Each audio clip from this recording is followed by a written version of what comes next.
You're listening to Rubble and Ruin. Welcome to the end. A dystopian zombie story told in 12 parts. Written by Jarrett Rush and produced by SciFi Part 6. Everything fell apart late on a Tuesday.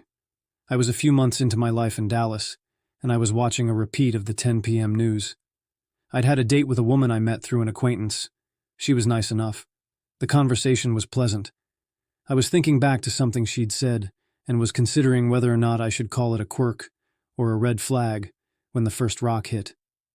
I didn't know it was a rock at the time. It was just a crushing and crashing sound that drew me to the window.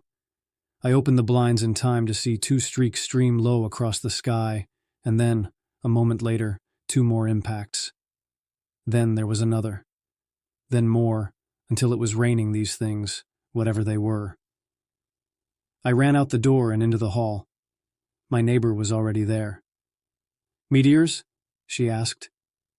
She was in some sort of loose-fitting pajamas, her blonde hair pulled back in a ponytail. I don't know. Maybe. I didn't know her beyond friendly hellos as we were coming or going, but she began following me out to the street. We could hear more of whatever these were tearing apart anything that got in their way.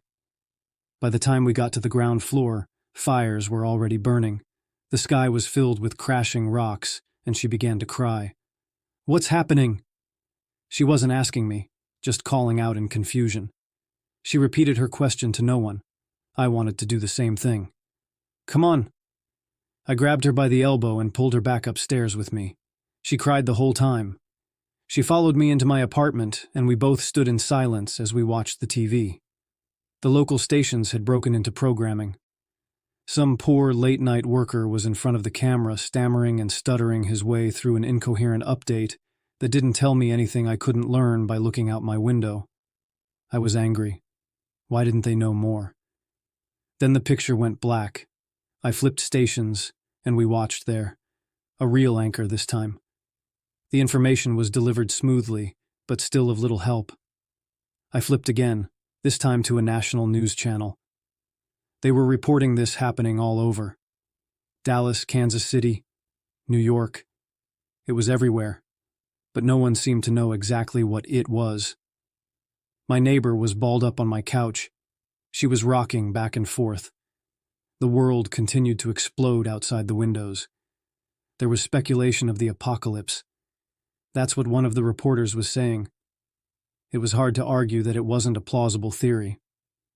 We watched for a few more minutes. Then we heard it.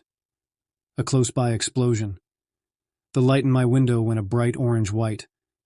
"We should go," I said. My neighbor on the couch pushed herself to sitting. "Where?" "I don't know, but just staying here isn't safe. At least if we're moving, then we're not sitting ducks." She hesitated, then began to nod. "Wait for me," she said as she got up from the couch. "I'll try, but no promises." "I'm Mac," I said as she passed out into the hall. "Nice to meet you," I heard her shout. I never got her name. I pulled my coat from the closet and began reaching for some of the camping gear I'd temporarily stored there a few months earlier. That's when a deafening crash came from the back of my apartment. Half of my building was gone.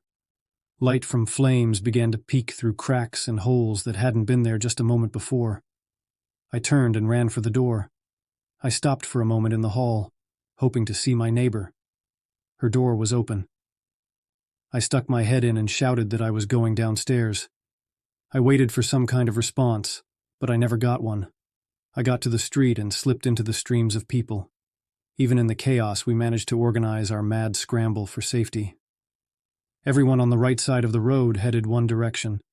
On the left, we headed in another. The explosions continued, several of them in quick succession, like firecrackers popping on a string but turned up to 11. People were crying and talking. Some, you know the kind, were already speculating with unearned confidence about what was happening. Some thought it was war, an attack from a foreign adversary. I didn't know. Maybe so. Others thought it was judgment. Push God far enough, they said, but never finished the thought. I didn't say anything. I just kept walking. I didn't know where. Nothing seemed safe. I didn't know it then, but nothing ever would seem safe again. I scanned the crowd in front of me. It felt smaller than it should have. This part of Dallas was residential. There should have been more people. I didn't let myself think too long about why there weren't. Instead, I put my mind to forming a plan, thinking of a place that I'd sleep that night. The best I could come up with was to follow the crowd, so I looked up toward the beginning of wherever this mass started. That's when I saw her, my neighbor, her blonde ponytail bouncing in a crowd of people who seemed to be leading the way. That's when the sky screamed, and everyone in front of me disappeared, crushed by a rock bigger than anything I'd ever seen. It buried itself halfway into the earth and glowed red. Terror filled the air, and the organized retreat that had existed a moment ago disappeared. People scattered like roaches, all directions. I ran north and west for no reason other than there was no one in my way. I ran for blocks, over, around, and through parts of Dallas that were still unfamiliar. I ran through downtown, across what was left of the park the city had built over the highway, and finally stopped near a creek that runs through a part of the city that Dallas calls Uptown for some reason unknown to me. The water gurgled. That's why I stopped. That and my legs couldn't carry me any farther. Trees provided a canopy over the creek. A concrete path ran along the bank. Somehow this little spot of land hadn't been hit by anything falling. It was still pristine, an oasis in a ruined city. I quit running and quickly collapsed to the ground. I laid in the grass and felt all the confusion and questions come on me. The adrenaline that had carried me this far was gone. My tank was empty. I couldn't have gotten up and walked if I'd wanted to. I wasn't alone. There were others who'd found this little patch of normal, and we were congregating in small groups, conversations about exactly what you'd expect. There was more speculation. The only other guy in my little group, just 5 of us, 2 men and 3 women, was certain it was how God was going to destroy the earth. One of the women lived close. She said she'd been watching TV, and this all looked too coordinated to be God. "Are you saying he's disorganized?"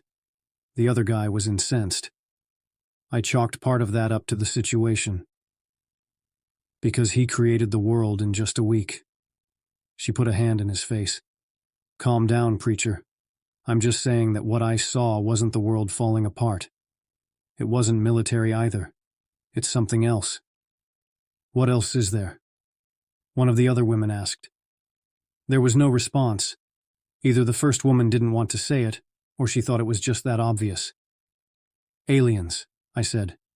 "If it's not military, and it's not just the natural order of space pulling us apart, it's something else. The only other thing is aliens." Everyone turned to listen, but I didn't have anything else to say. I didn't have anything else at all. I was done. My body was shutting down. "He's right. That's what they were speculating on the TV." I turned from the group and found a spot that wasn't too near anyone. I laid down and rested my head on an outstretched arm. I listened to a city in confusion and was asleep in minutes. I woke a few hours later. More people had found our little piece of land, and the noise they created made sleep impossible. Since I didn't want to have another version of the what just happened conversation, I left. Truth was, I was still trying to process this whole thing for myself, and that's something that I was going to do better on my own. So after I woke, I walked. I kept going northish. I got to Lemon Avenue, and that's when the devastation for the first time became overwhelming. Everything north of Lemon was gone. It was all just rubble and ash. I wanted to climb into it and explore just how far it went, because even in my hazy and tired state, I don't believe that I thought it went north forever.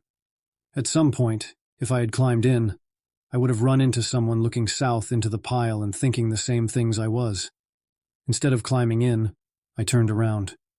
I headed back south toward my apartment and my stuff.